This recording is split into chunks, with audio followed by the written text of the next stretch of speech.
साथियों नमस्कार। आप देख रहे हैं पारसी समाज क्रांति न्यूज और मैं हूं यश विजय राज।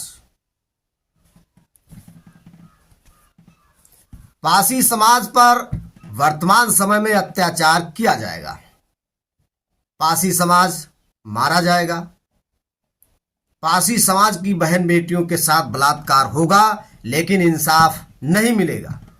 पारसी समाज पर फर्जी मुकदमे लगाए जाएंगे, पारसी समाज की सुनवाई कहीं नहीं होगी, पारसी समाज को सरकार उचित मुआवजा भी नहीं देगी यदि पारसी समाज का व्यक्ति कहीं मारा जाता है।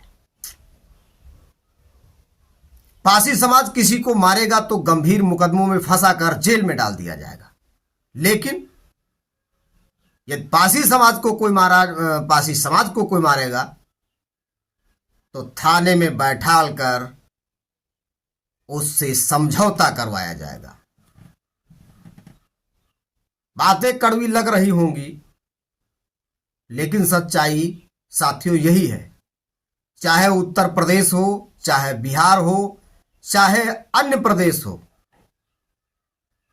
प्रमुख रूप से पारसी समाज हमारा उत्तर प्रदेश में ही रहता है, लेकिन अभी तक पारसी समाज अपना सीएम तक नहीं बना सका है। सोचने की बात है। इसके जिम्मेवार पारसी समाज के लोग खुद हैं। दूसरे को दोष मत दीजिए। और मैं उन लोगों से कहना चाहता हूं कि शर्म करिए। आप अपनी वोट को 60 रुपए के दारू के बोतल पर बेच देते हैं, 100 रुपए में आपकी वोट लोग खरीद लेते हैं, तो राजा बनने का सपना छोड़ दो। और इसीलिए आप राजा से रंक हो गए। सच्चाई कड़वी लगती है। मेरी बात यदि आपको बुरी लगती हो तो कहीं से चुनाव जीत कर दिखाओ, राजनीतिक सत्ता की चाबी हाथ में ले लो। जिस प्रकार से तुम अपनी वोट बेच देते हो, आप किसी की वोट खरीद के देख लो, पता चल जाएगा कि तुम्हारी औकात क्या है। साथियों, यह बात मुझे कहनी पड़ रही है, अफसोस भी है, लेकिन कहनी पड़ती है क्योंकि समाज हमारा है। आपके सामने यूपी में कई उदाहरण हैं। आपके सामने कौशाम्बी जनपद में ही कुछ समय पहले वह दर्दनाक घटना जिसमें पति पत्नी, पिता और पेट में पल रहा एक अबोध बालक, जिसकी निर्मम हत्याएं उत्तर प्रदेश को शर्मसार कर देती।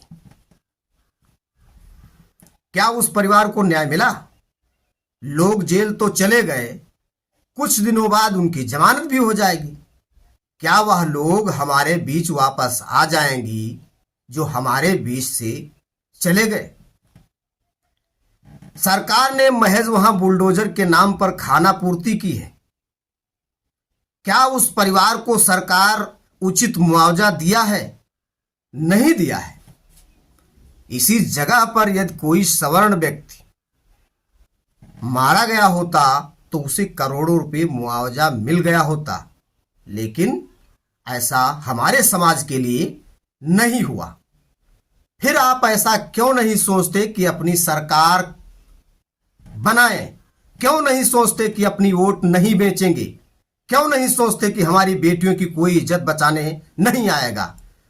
हमें खुद लड़ना पड़ेगा। आप लोगों ने योगेश पासी का भी प्रकरण देखा है, जो सुहेलदेव आर्मी चीफ है। योगेश पासी को जान से मार देने की धमकी मनोज पटेल ने दिया। मनोज पटेल ने उसके बाद योगेश पासी पर जानलेवा हमला करता है। उसके ऊपर अभी तक कोई मुकदमा नहीं लिखा गया।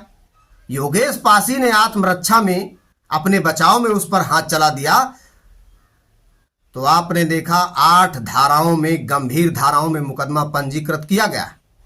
इसी प्रकार एक घटना जनपद प्रयागराज के थाना नवाबगंज की है, जहां पर रामचंद्र पासी को श्याम सिंह पटेल ने बेरहमी से मारा। उसे रेलवे पटरी के पास पत्थरों पे ढकेल दिया और उसके पिछवाड़े पे इतने डंडे मारे कि उसकी हालत खराब हो गई। जब उसकी बेटी बचाने जाती है तो उसको बेरहमी से मारा जाता है, बेटी को भी मारा जाता है। रामचंद्र को अभी तक न्याय नहीं मिला है, वो दर दर भटक रहा है, उसका मुकदमा तक नहीं लिखा गया है। यह घटना 28 सितंबर 2023 की है। आपको स्क्रीन में दिख रहे ये वो आवेदन है रामचंद्र का। रामचंद्र ने अनुसूचित जाति आयोग, महिला आयोग, मुख्यमंत्री उत्तर प्रदेश, पुलिस महानिदेशक उत्तर प्रदेश से गुहार लगाई, लेकिन सुनवाई कहीं नहीं। आखिर क्यों ऐसा? आपके समाज के नेताओं में, मंत्रियों में हिम्मत नहीं है, क्योंकि वह राजनीतिक हरिजन है, वह गुलाम है किसी पार्टी की, वह खुद ही न्याय नहीं पाते हैं, तो आपको न्याय क्या दिलाएंगे? जागो, अपनी वोट बेचना बंद कर दो, अपनी सरकार स्वयं बना लो, अगर स्वाभिमान से जिंदा रहना है। अन्यथा चौकीदारी करना चालू कर दो, जो आपके पूर्वज करते थे। साथियों, यदि मेरी बात सच लगे तो चैनल को सब्सक्राइब कर लेना, बुरा लगे तो मुझे अनफॉलो भी कर देना, अपनी प्रतिक्रिया भी दे देना। अगली बार फिर मिलेंगे। धन्यवाद। पासी समाज की अधिकांश खबरों को लेकर हम आपके बीच आता रहूंगा। जय पासी समाज, जय भारत।